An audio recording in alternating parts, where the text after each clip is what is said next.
इस साल के जो बचे हुए विधानसभा चुनाव हैं उनमें पॉसिबली कर्नाटक का चुनाव सबसे इंपॉर्टेंट है। इंपॉर्टेंट इस लिहाज से कि साउथ का ये वो इकलौता राज्य है जहां बीजेपी की सरकार है, लेकिन ये वो राज्य भी है जहां बीजेपी सबसे ज्यादा कंफ्यूज और संकट में लग रही है। पार्टी के कंफ्यूजन और संकट में होने के कई सारे रीजंस हैं, जैसे कि बीजेपी इसको लेकर कंफ्यूज रही है कि इस राज्य में उनका एक समय सबसे बड़ा चेहरा रहे बीएस येदियुरप्पा और राज्य के सीएम बसवराज बोम्मई में से यहां इन दोनों चेहरे में से उनको कौन चुनाव जितवा सकता है। ऊपर से पार्टी के नेताओं पर भ्रष्टाचार के गंभीर आरोप लगे हैं। हिजाब और हलाल विवाद में बने रहने की वजह से सोशल मीडिया पर लोग कर्नाटक को साउथ का यूपी बुलाने लगे हैं। ऐसे में सवाल ये है कि क्या इस राज्य में बीजेपी की नैया जो है वो डूब जाएगी। इसी का जवाब तलाशेंगे इस स्टोरी में, लेकिन सबसे पहले ऐसी ही स्टोरीज के लिए आप अनकट को फेसबुक, यूट्यूब और इंस्टा पर फॉलो और सब्सक्राइब जरूर कर लीजिएगा।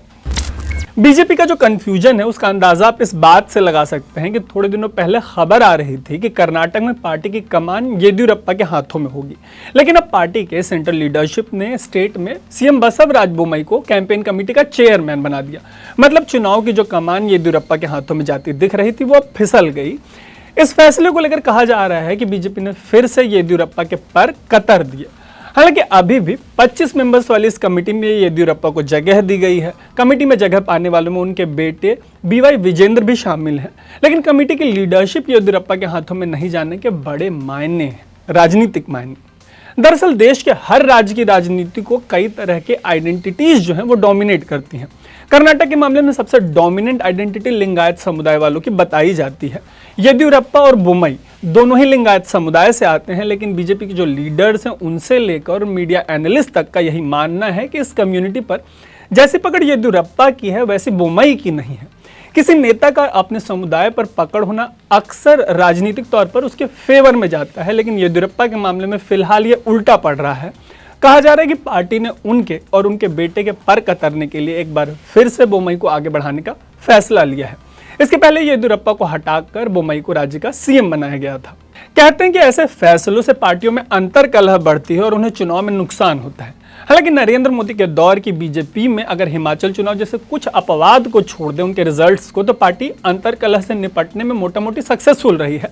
कर्नाटक चुनाव के नतीजों के बाद साफ हो जाएगा कि ऐसे कलह का पार्टी को कितना नुकसान हुआ, लेकिन पार्टी को नुकसान सिर्फ अंतर कलह से नहीं बल्कि लगातार सामने आ रहे भ्रष्टाचार के आरोपों से भी हो सकता है। अभी हफ्ते पहले कर्नाटक में बीजेपी के एक विधायक है मदाल विरूपक्षा, उनके बेटे प्रशांत कुमार 40 लाख रुपए रिश्वत लेते पकड़े गए। इस घटना के एक दिन बाद लोकायुक्त पुलिस ने विधायक पुत्र के घर पर 6 करोड़ रुपए नकदी की बरामदगी की। हालांकि बाद में विधायक जी ने दावा किया कि यह 8 करोड़ रुपए से ज्यादा की रकम जो है वो पान में डलने वाली सुपारी के सेल से आई है। हर सुपारी की सेल अपनी जगह है, लेकिन आरोप अभी भी भ्रष्टाचार के हैं और कर्नाटक बीजेपी के मामले में ये आरोप अपनी तरह के पहले आरोप नहीं है। इसके पहले राज्य में बीजेपी के मंत्री रहे के.एस. ईश्वरप्पा को भ्रष्टाचार के आरोपों में इस्तीफा देना पड़ा था। तब एक कॉन्ट्रैक्टर ने आत्महत्या कर ली थी। आत्महत्या करने वाले कॉन्ट्रैक्टर ने राज्य सरकार पर लिखित में भ्रष्टाचार के आरोप लगाए थे।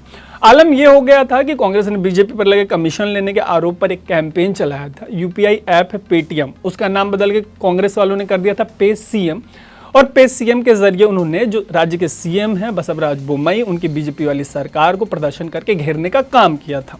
वैसे बीजेपी को घेरने का काम तो राहुल गांधी ने भी किया है। मतलब कम से कम अपनी भारत जोड़ो यात्रा से ऐसा करने की कोशिश तो उन्होंने की है, और उनके इस भारत जोड़ो की शुरुआत ही साउथ से हुई थी।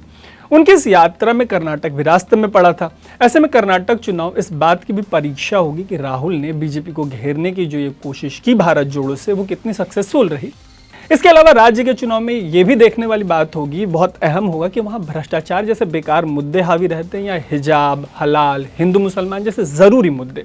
क्योंकि फिलहाल कर्नाटक को वो राज्य कहने की लिबर्टी ले सकते हैं जहाँ पर खुलकर हिंदू मुसलमान की राजनीति हो रही है। वैसे इस राज्य में कुल 224 सीटें हैं विधानसभा की। यहाँ बहुमत का आंकड़ा 113 का है, 113 सीटों का।